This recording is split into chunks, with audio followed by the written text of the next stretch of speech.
This is Alan Bush with ADMIS. In the stock index futures, there was a very severe break late yesterday. This linked to an Ebola scare. Also, we did have a very large sell order that came in late in the day. It looked like it was just a one order to sell a very substantial amount of E-mini S&Ps. Some recovery today, though, with one large bank reporting better than expected earnings.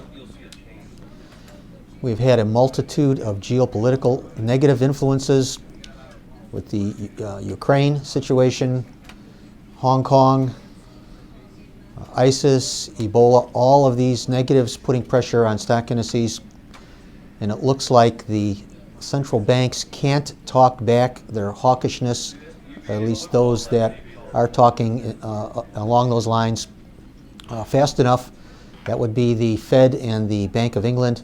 Other central banks, such as the Bank of Japan and the Bank of the Eurozone, the European Central Bank, are likely to be more accommodative.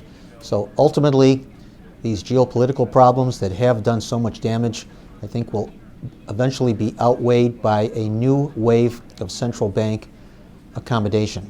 Over in the currencies, interest rate differentials, which were very bullish for the dollar, are no longer so. Basically, they're just neutral, maybe a little bit friendly, but not enough to do much in currencies. Instead, I would focus on the interest rate markets.